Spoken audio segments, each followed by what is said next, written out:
अस्सलाम वालेकुम। मेरी कामयाबी के आज के इंटरव्यू में आज जो हमारे मेहमान हैं वो किसी तारुफ के मोहताज नहीं, जिनका नाम है ज़ैन गोपलानी, जो कि पब्लिक स्पीकर, कॉर्पोरेट ट्रेनर और साथ ही साथ मार्केटिंग कंसल्टेंट भी हैं। आइए जानते हैं उनके बारे में। अस्सलाम वालेकुम सर, कैसे हैं आप? वालेकुम अस्सलाम, बेहतरीन। आप कैसे हैं? मैं भी ठीक ठाक अल्हम्दुलिल्लाह। अच्छा सर, आपकी कोविड लाइफ कैसी गुजरी? कोविड लाइफ, अल्लाह का शुक्र कोविड नहीं हुआ अब तक। And quarantine life has been average, I would say. कुछ चीज़ें की, ऑनलाइन इंटरवेंशंस के ऊपर बहुत काम किया हम लोगों ने, ख़ास तौर पे बहुत सारी ट्रेनिंग ऑर्गेनाइजेशंस ने हमें मिला के अपने क्लाइंट्स को, अपने व्यूअर्स को ऑनलाइन लर्निंग हमने इम्पार्ट की।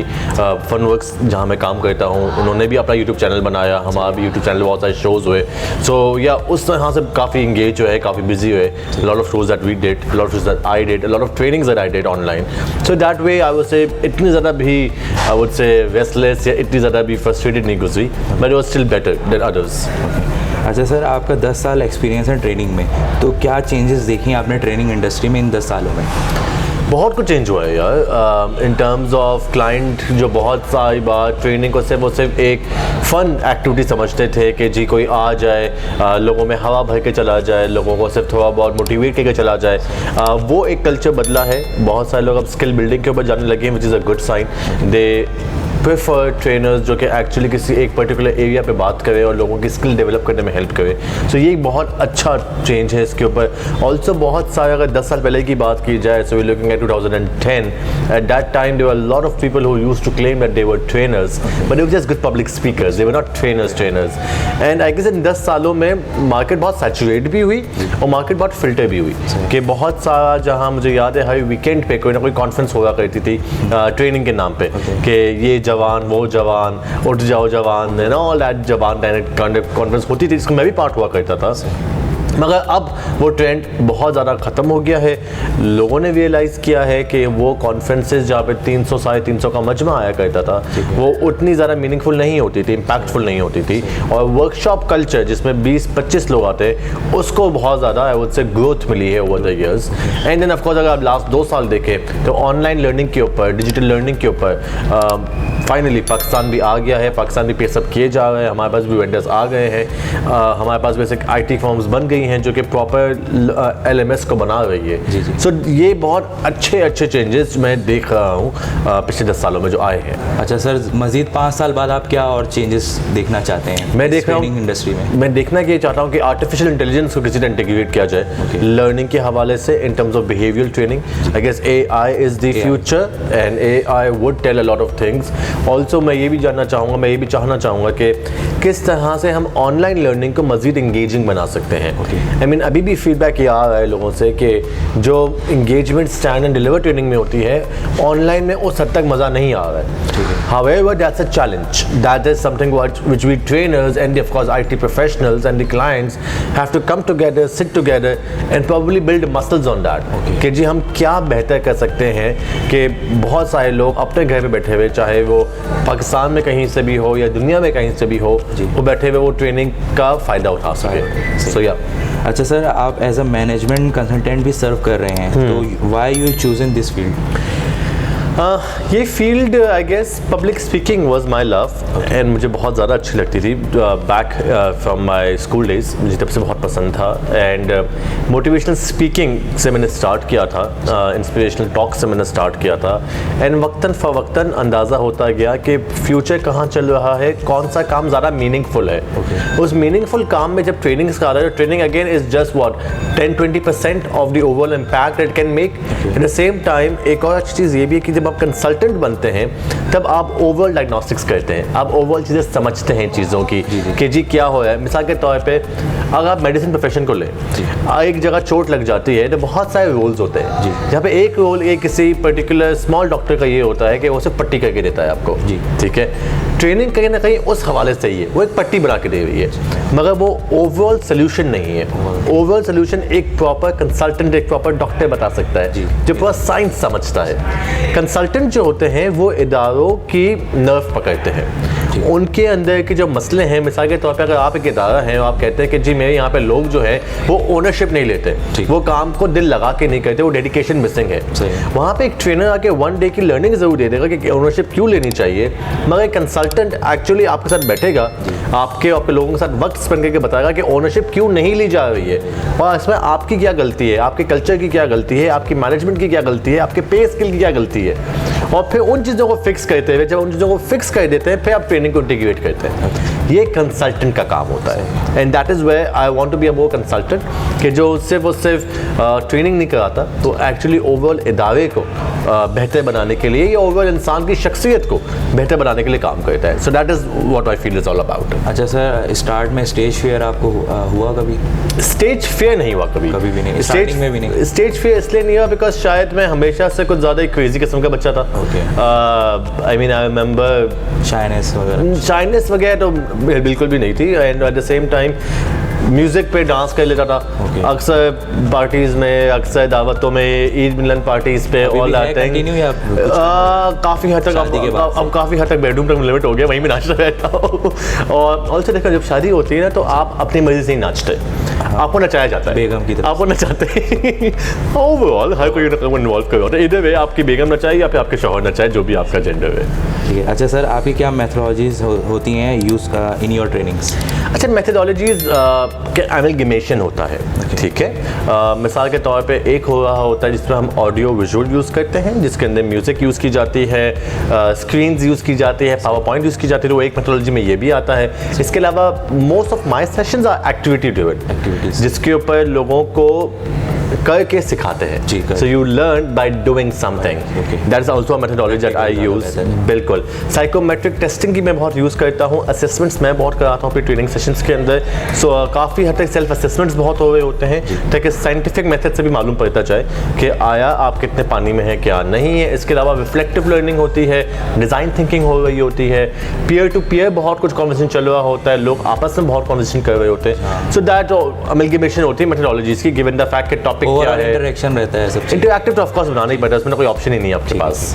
अच्छा सर, आप कैसे खुद को कीप अप रखते हैं with the news and trends in employee training? Again, one of the ways is to follow the leaders and in terms of market leaders क्या कर रहे हैं। एक तो ये ट्रेंड होता है, कॉन्सेप्ट के हवाले से भी साइंटिफिक रिसर्च क्या चल रही है। I guess training is also one of those profession जहाँ आपको रेगुलरली अपडेटेड रहना पड़ता है। What has been happening, क्या चल रहा है, क्या नहीं चल रहा है, अपने आप को इस तरह से भी अपडेट रखना पड़ता है। ऑल्सो मेथोडोलॉजीज और फिर नए नए तरीके देखने पड़ते हैं, नई नई एक्टिविटीज़ डिज़ाइन करनी पड़ती है, बहुत सारी एग्जिस्टिंग एक्टिविटीज़ से इंस्पिरेशन लेनी पड़ती है, ओवरऑल मकसद समझना होता है।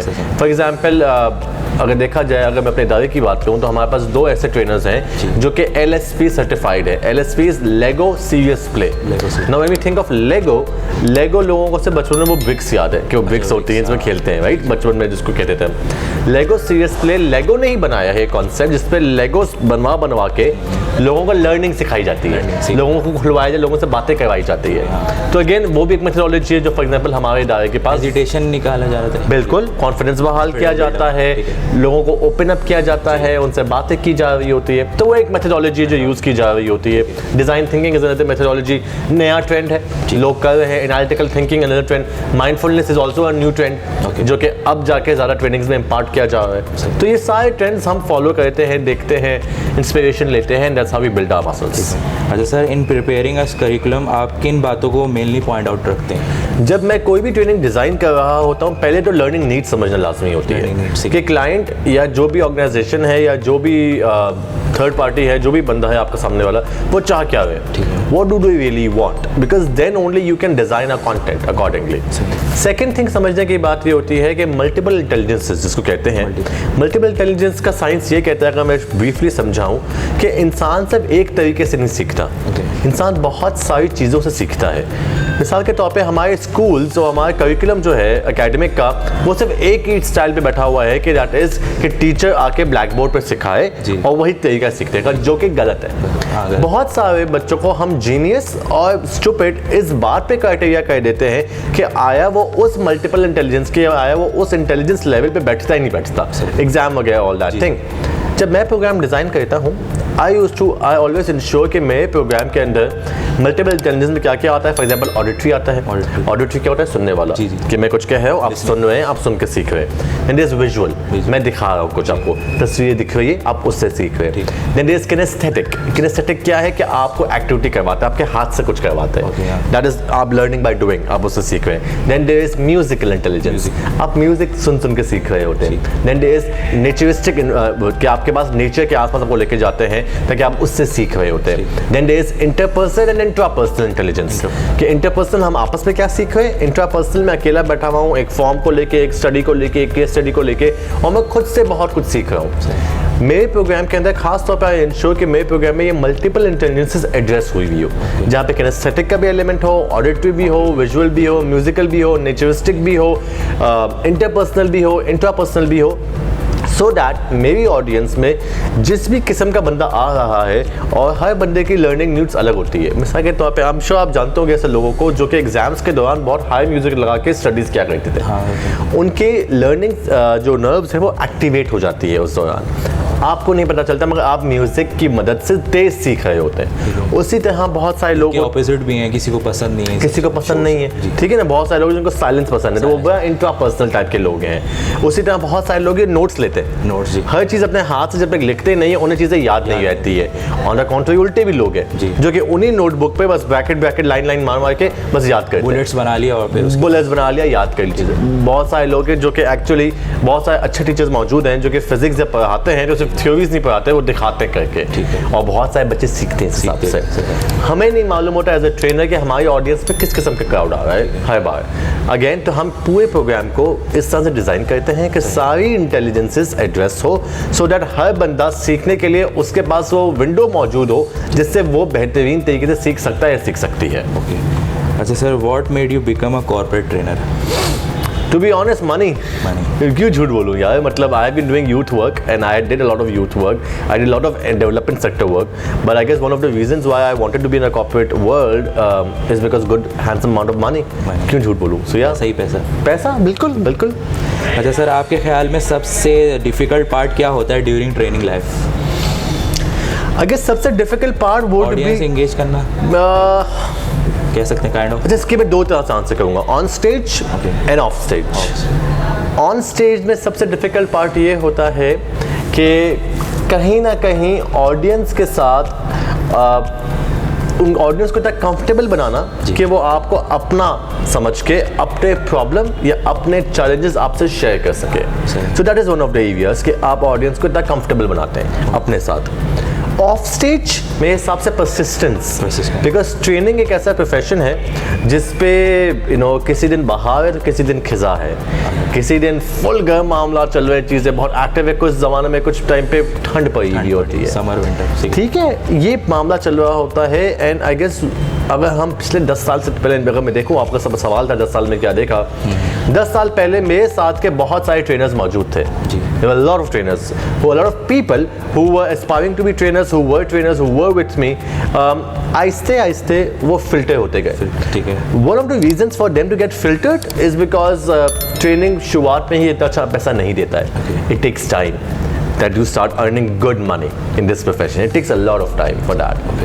उस ज़माने में, उस टाइम पे जब वो हम सब उस पैच से गुजर रहे थे, जब लोग जानते ज़रूर थे मगर पैसा नहीं था इतना ज़्यादा, इतना पैसा मिल नहीं आता, वहाँ लोग फिल्टर होना शुरू हो जाते हैं. बिकॉज जिम्मेदारियाँ आती है, करियर डेवलपमेंट की चीज़ें होती है, फोकस आउट हो जाता है, फ्यूचर दिख नहीं रहा होता है लोगों को इस प्रोफेशन के अंदर, and they get start filtering it. आज भी अगर कोई ट्रेनर बनना चाहता है या ट्रेनर बनना चाहती है, ख़ास तौर पे पाकिस्तानी डायनामिक्स मार्केट के ऊपर जहाँ पे कंपटीशन कोई कम नहीं है, चीज़ें बड़ी टफ है यहाँ पे, ख़ास तौर पे गिवन द फैक्ट कि हर कंपनी अब इंटरनल ट्रेनर्स रखी हुई है, यहाँ पे परसिस्टेंस एंड परसिवरेंस बहुत इंपॉर्टेंट है. That you have to be at it. एक उस्ताद ने सीख दी थी मुझे ट्रेनिंग के प्रोफेशन के हवाले से. उसने कहा था मुझे, ट्रेनिंग जो है ना, अगर उसको क्रिकेट मैच की एनालॉजी यूज़ किया जाए तो training profession is not a T20 जहाँ पे आप आओगे, छक्के मारोगे और आप चले जाओगे और आपकी वाह वाह हो जाएगी. Training is not also ODI जहाँ पे लिमिटेड ओवर्स है और आपको एक टारगेट मिलता है, आपको टारगेट अचीव करना है. Training is a test match. The best test player in this world is not only the person who scores high, but who stays on the crease, not out. You have to be on the crease. टुक टुक भले करो, मसला देखो टुक टुक भी करता है मगर आप छक्के भी मारते हो जब ज़रूरत होती है, चौके भी लगते हैं जब फील्ड थोड़ी खुल जाती है। बट उस बॉल के लिए कि चौका लगे या उस बॉल के लिए जहाँ छक्का लगे, you have to be at it, you have to remain on the crease, आप आउट नहीं हो सकते। And that's how it works. The training world में training is like a test match, you have to be on the crease. Once you at the crease आपको ball मिलेगी चौके वाली, आपको बॉल मिलेगी छक्के वाली, just be at it. Sir what system do you use जब आप टॉपिक रिसर्च कर रहे होते हैं? I guess online is the answer, because वो ज़माना चला गया जब किताबें छानी जाती थी कि जी ओ हो ये किताब वो किताब ये किताब, वो पुराना ज़माना हो गया मुझे लगता है। आजकल आई गेस चाहे वो आप हार्वर्ड बिजनेस रिव्यू का अपने पेज किया हुआ हो, फोर्ब्स किया हुआ हो, या फिर आपने जेस्टॉर जैसी लाइब्रेरी आपका एक्सेस मौजूद है, उसके अंदर आपके पास बहुत सारे पीयर रिव्यू जर्नल्स मिलते हैं, बहुत सारी वीडियोज़ पर लर्निंग मिल जाती है। इधर ये फॉलोइंग साइमन सेनेक और ये फॉलोइंग टोनी रॉबिन्स और ये following Tom Peters. I guess research के लिए laptop and the Google is the answer जहां हम कर रहे होते हैं। फिर उसको फिल्टर करने के लिए आप एक क्रेडिबल सोर्स देखते हो। मिसाल के तौर पे किसी अपनी ज़िंदगी.com ने एक आर्टिकल डाल दिया है कि बेहतर ज़िंदगी कैसे गुजारी जाए, और वहाँ पे जो ऑथर है उसका वो कोई 18 साल की लड़की है या 18 साल का लड़का है जिसके पास शायद विजडम हो, एज अ वेरी बिग शायद, बट कोई रिसर्च नहीं है। तो अगेन ये मेरे ऊपर है कि मैं अपनी ट्रेनिंग जो कि बहुत हाई फाई कॉर्पोरेट ट्रेनिंग है वहाँ मैं बोलता हूँ कि दुनिया में 50% लोग होते हैं बेवकूफ़ होते हैं और उसकी सोर्स अपनी ज़िंदगी.com है। फॉर एग्जाम्पल ऑफकोर्स यहाँ पे आप अपनी खुद कॉमन सेंस यूज़ करते हैं कि आप क्या सोर्स सही रहेगी बताने के लिए, कौन सी जगह है जिसको आप क्रेडिबल मानते हैं, कौन से ऐसे आर्टिकल्स जिसको आप क्रेडिबल मानते हैं, चाहे वो वॉल स्ट्रीट का जर्नल है, चाहे वो फोर्ब्स है, क्या है आपके हिसाब से क्या है जो ग्लोबली रिकग्नाइज्ड है। क्या वो कोई फ्रेमवर्क है, तो क्या वो मैकिन्जी का फ्रेमवर्क है, क्या वो बॉस्टन कंसल्टिंग का फ्रेमवर्क है, किसका फ्रेमवर्क है, क्या वो रिसर्च फ्रेमवर्क है। ये तमाम चीज़ें हम सोचते हैं जब भी हम ट्रेनिंग्स में ऑफर करते हैं कोई चीज़। अच्छा सर, कोई ऐसी 3 ट्रेनिंग मेथड जो आपके लिए बेस्ट वन हो? 3 training methods, I guess it's very variable यार। मैं किसी को बेस्ट और वर्स्ट कह नहीं सकता। माइंडफुलनेस एक ऐसी ट्रेनिंग है जिसमें रिफ्लेक्शन बहुत यूज़ किया जाता है, रिफ्लेक्शन मेथोडोलॉजी बहुत यूज़ की जाती है और नेचरिस्टिक मेथोडोलॉजी बहुत यूज़ की जाती है। कि हम मिसाल के तौर पर मेरा एक प्रोग्राम है जहाँ मैं लोगों को समंदर के पास लेके जाता हूँ, नाइट ओवर स्टे करवाता हूँ समंदर के पास, और ओवरऑल अपने आप से पहचान और ऑल दैट फीलिंग्स के ऊपर कनेक्ट करता हूँ। उसकी मेथोडोलॉजी बड़ी स्लो होती है, रिफ्लेक्टिव होती है। मगर अगर कोई 350 का मजमा है और 350 के मजमे में लेट्स से सारी सेल्स फोर्स मौजूद है और वो बहुत हाई एनर्जी है, वहाँ में ये मेथोडोलॉजी मेरी फेल हो जाएगी, इट वुड नॉट वर्क। जहाँ अगर 25 लोग हैं जो कि अपने करियर के ऐसे स्टेज पे हैं जहाँ उनको लगता है कि एक ग्लास सीलिंग आ गई है, वो ऐसे स्टेज पे है जहाँ उन्हें ग्रोथ समझ में नहीं आ रही है, वहाँ के लिए माइंडफुलनेस मैं सजेस्ट करूँगा। बट कोई भी 3 मेथोडोलॉजी जो बेस्ट है, I would not really agree. It really depends कि आपको कौन सा वक्त क्या मेथोडोलॉजी यूज़ करनी है। अच्छा सर, आप पाकिस्तान की वेल रिनोन कॉरपोरेशन को भी फैसिलिटेट कर चुके हैं जी अब तक, तो बेस्ट एक्सपीरियंस कैसा रहा आपका? बेस्ट एक्सपीरियंस बहुत सारे थे यार। आई गेस जो मैंने आपको अभी भी एग्जांपल दिया फॉर दैट माइंडफुलनेस ट्रेनिंग जो मैंने 2020 की जनवरी में मैंने किया था एट अ मुबारक विलेज पे किया था। I had some 20-30 young fresh blood of this organization and हमने रात स्टे की थी, हमने चीज़ें किया था। आई गेस वो मैं एक बहुत अमेजिंग एक्सपीरियंस रहा था कि जो मैंने चाहा था, the client had complete trust and client allowed and उन्होंने भी वो प्रोसेस पहली बार देखा था, उन्हें भी अंदाज़ा नहीं था कि माइंडफुलनेस किस तरह वर्क करेगा। But I said trust the process and they trusted the process and it was beautiful in that way. So ये एक one of those fine experiences मेरे करियर के ऊपर आई से जहाँ लोगों ने वाकई में बड़ा चैलेंज किया था अपने आप को, and they allowed me and they trusted the process. So yeah great, माशाल्लाह। अच्छा sir, you are a face of many international conference, तो उनके साथ आपका कोई significant experience? I guess very similar nature का एक हुआ था when I went to Jordan. This is 2015 if I'm not wrong. 2015 yes. 2015 में जॉर्डन गया था for middle east leadership jam. जब उस कॉन्फ्रेंस में मैं गया था, वो 5-6 दिन का होता है, जो कि एक येस वर्ल्ड एक ऑर्गेनाइजेशन है अमेरिका की। Yes World is an organization, yes बहुत सारे हैं बट येस वर्ल्ड एक ही है जो अमेरिका बेस्ड है। उनकी एक ट्रेनर है शिल्पा जैन से मैं ट्रेन हुआ था उस लीडरशिप कैंप के अंदर, और उस कॉन्फ्रेंस का उस जैम का मैं हिस्सा भी था। एंड जहाँ पे हमने 5 जाते डेजर्ट में गुजारे थे और हम proper we were like mobile signals दूर की बात है, इंटरनेट दूर की बात है, कुछ नहीं मिलता आपको, बिजली तक नहीं होती वहाँ पे एंड सोलर से सारी चीज़ें होती हैं वहाँ पे एंड तब मुझे याद है कि वो एक्सपीरियंस भी अमेजिंग था एंड वो रिफ्लेक्शन, वो लाइफ लॉन्ग लर्निंग, खुद से पहचान, खुद की पहचान, I guess that was something that was remarkable. I am still willing to, यहाँ पे हुए हैं उस लेवल, मगर उस लेवल पे अब तक नहीं हो पाए, बट आई एम होपफुल कि होंगे ज़रूर एक दिन किसी दिन। अच्छा सर, आप काफ़ी इंटरनेशनल ट्रैवलिंग भी करते रहते हैं, तो any change that you like in other culture that you bring in our country? I guess one of those changes is broad mindedness.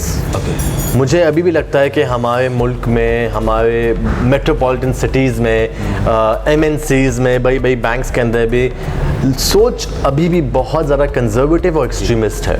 मुझे लगता है कि हमारे यहाँ पे अभी भी बहुत सारे मामलात के ऊपर हमें ये बहुत फ़िक्र होती है कि लोग क्या कहेंगे, जो कि एक ऐसी सोच है, एक ऐसी थॉट है जिसके ऊपर आपका कभी कंट्रोल नहीं हो सकता। आपने आज जो ड्रेस किया हुआ है, मैंने जो आज ड्रेसिंग की हुई है, हम दोनों का कोई कंट्रोल नहीं है कि अगर सामने 2 बंदे बैठे हुए हैं या सामने 10 बंदे बैठे हुए हैं वो क्या सोच रहे हैं हमारे बारे में, हमारा कोई कंट्रोल नहीं है उसके ऊपर। Yet we are bothered by that, yet we are really really affected by that. ये अगर एक वो चीज़ है, अगर हमारे यहाँ से वो हट जाए और लोगों को उनकी ज़िंदगी उनके हिसाब से जीनी दी जाए, क्या वजह है कि हमारे यहाँ पे नहीं ऐसा मत करो, वैसा मत करो, ये मसला है, वो मसला है। एंड मुझे लगता है कई बार सैडली इस्लाम का यूज़ किया जाता है अपनी तकियानुसी ख़यालात को बिठाने के लिए, जबकि ऐसा नहीं है। I have been to Turkey which is Islamic मुल्क, I have been to Malaysia, I have been to Azerbaijan, I have been to Islamic countries and I know वहाँ पे ऐसा कुछ भी नहीं है।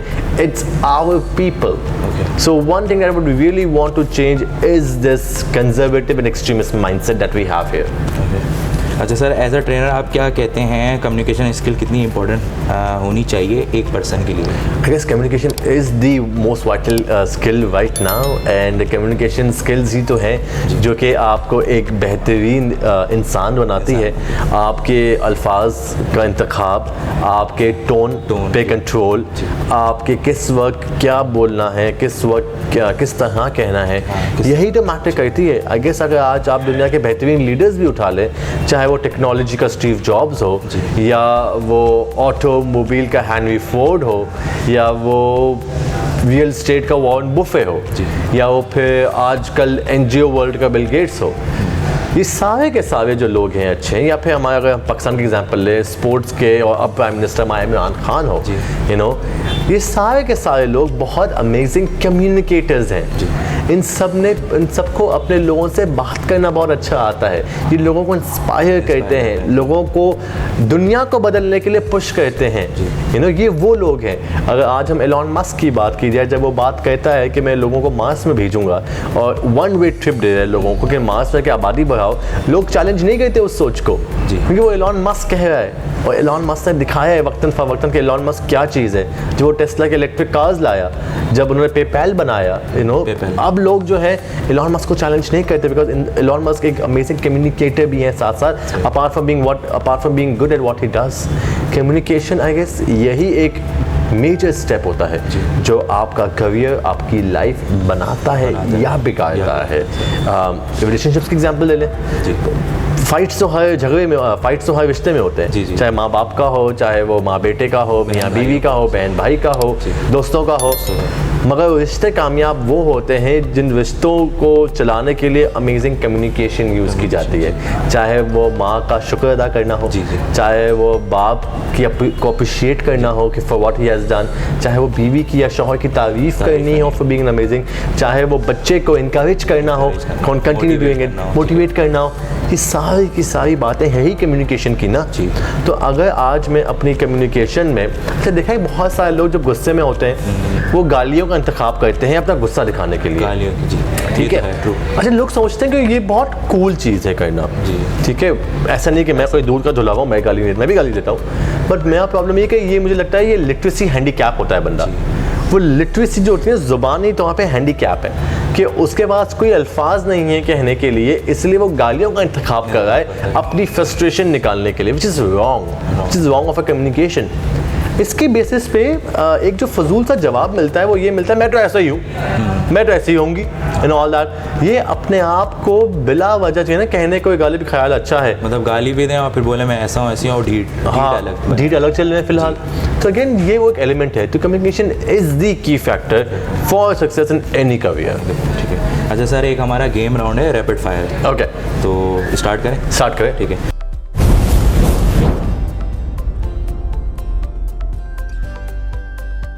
The person whom you admire। My mother. आपकी favourite hobby? TV देखना। Describe yourself in 3 words। Friendly, enthusiastic, creative। आपका passion? Trainings. An idea of perfect life for you? There is no perfect life I would say, but an idea of a better life would be कि मैं काम भी कर सकूं और मैं अपने आप को एंजॉय भी कर सकूं। ठीक है। 3 best motivational movies? The pursuit of happiness, 3 Idiots, I would say the third one would be Pursuit of Happiness, 3 Idiots, I don't know, third याद नहीं आ गई। आपकी favourite book? Favourite book is 2-3 है, बट रिसेंटली जो मुझे बहुत ज़्यादा अच्छी लग रही है is the infinite game by Simon Sinek. Okay. आपकी loving professional memory? Loving ji, professional और loving memory I guess one of those training sessions जहाँ पे मैंने एक अच्छी ट्रेनिंग कराई थी एंड उस कंपनी के CEO मेरे ऑफिस आए थे मेरे लिए एक बहुत प्यारा सा मोमेंटो लेके, जिससे मेरी तस्वीर बनाई हुई थी इन्होंने, और बिकॉज उनको प्रोग्राम इतना अच्छा लगा था, उनके लोगों को इतना अच्छा लगा था, फीडबैक इतना अमेजिंग आया था कि CEO himself decided to come over to our office and give me that picture, that memento of mind and said के this is for the great work you did, yes we paid you for the work, but कई चीज़ें होती है जिसको पैसे से ज़्यादा importance रखती है। So I guess that was a very loving and professional memory for me. अच्छा sir, any training session that remains unforgettable? One of those training session जहाँ मुझे स्टेट से उतार दिया गया था और मुझे बाहर निकाल दिया गया था। ऐसा क्या हुआ ये था कि मैं ट्रेनिंग करा रहा था very good very popular university of Karachi, and मैं एक सेशन चला रहा था। उस सेशन में अपेरेंटली मैंने एक आध तस्वीर दिखाई थी जहाँ मैंने एक पर्टिकुलर उस वक्त इमरान खान साहब की हुकूमत नहीं थी। अच्छा नहीं थी हुकूमत, एंड तब मैंने एज एन इंस्पिरेशनल लीडर के तौर पे दिखाया था of how he did the corner tiger वाली स्पीच उन्होंने की थी एंड किस तरह से उन्होंने टीम को इंस्पायर किया था to lift 1992 world cup. Apparently there were some people who were anti, so they took it 2 ways। One way was के आप जो है बहुत ज़्यादा पॉलिटिकल हो गए उनको लगा, दूसरा चूंकि वहाँ पे दूसरी अपोजिंग पार्टीज़ के लोग मौजूद थे, सो मैं माइक बीच में बंद कर दिया गया, मुझे साइड पे बुलाया गया कि आप को कहा गया कि आप बाहर निकल जाएं। मैं बाहर निकला तो मुझे literally it was like the moment जब माइक बंद हुआ और उसके 5 मिनट बाद मैं यूनिवर्सिटी कैंपस से ही बाहर था, तो वो आज तक नहीं भूलता मुझे मेमोरी में भी। अच्छा sir, best destination to travel? Best destination travel मैंने अब तक दुनिया में कोई 11-12 मुल्क देखे हैं अब तक सिर्फ। अच्छा। तो मुझे अब तक नहीं मालूम कि बेस्ट डेस्टिनेशन टू ट्रैवल क्या है।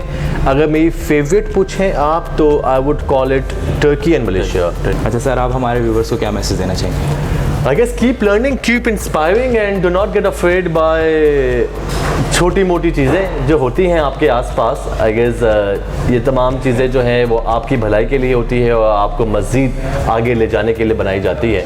So keep inspiring, keep learning, stay motivated and keep watching the beautiful channel, the amazing channel. Thank you so much sir, आपने इस इंटरव्यू के लिए अपना टाइम निकाला। You are welcome. इसी के साथ साथ आज के इंटरव्यू का खत्म हुआ जाता है। मुझे दीजिए इजाज़त। अल्लाह हाफिज़। Bismillahirrahmanirrahim. Assalamu alaikum. My name is Zain Goplani. I'm a trainer and consultant at Funworks Global. It's a pleasure to be on this channel and thank you so much Adil for interviewing me. अगर आपको ये interview पसंद आता है और अगर आपको जो भी बताई हुई बातें किसी तरह काम आती है या किसी तरह आपकी ज़िंदगी को बेहतरीन तरीके से मुतासर करती है तो ज़रूर लाइक कीजिएगा, ज़रूर शेयर कीजिएगा एंड ज़रूर कमेंट कीजिएगा and please do not forget to subscribe to this YouTube channel. ख्याल रखिए अपना, बहुत सारा शुक्रिया।